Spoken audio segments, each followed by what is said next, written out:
nila yung mga kwento na narinig na natin most of the time, na shine-share ng mga kababayan natin dito sa Hong Kong na huwag kang mangungutang talaga kasi masakit nga sa ulo, huwag kang mag-guarantor, ganyan. So ayun nga, may report dito na may excessive borrowing na nangyayari.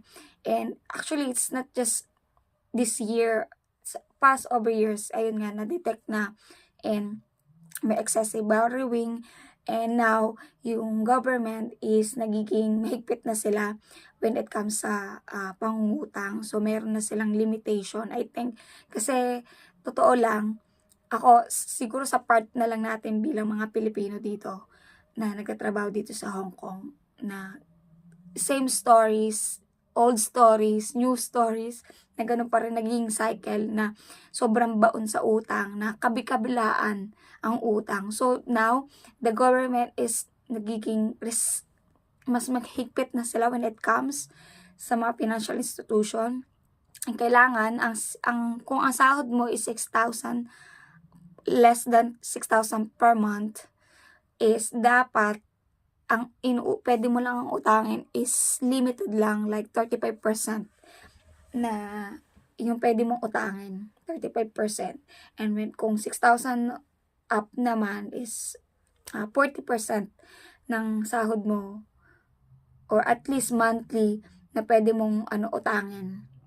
Na yung hindi sa buong kontrata mo, kailangan hindi siya ganun masasagad.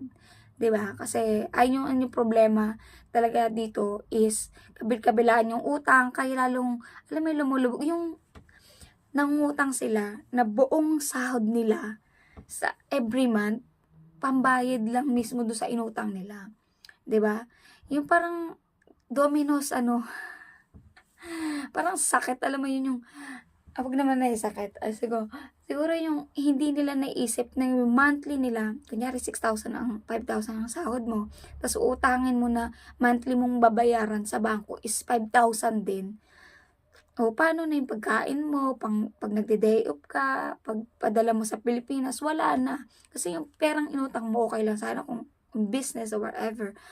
But meron ka pang ibang pangangailangan, gagastos at gagastos ka dito sa Hong Kong. So, I mean, ayun yung nagiging, siguro nakita rin ng government, na kaya nagkakaroon ng kabaon-baon sa utang. Kasi, kung full yung sahod mo na pupunta lang sa isang utang, tapos ang ginagawa, nangungutang ka sa ibang institution, financial institution, para to cover that utang. Oh, say double kill, ganon. Parang, it's sad, but it's the reality na nangyari dito sa Hong Kong. So, and I hope and I pray na we will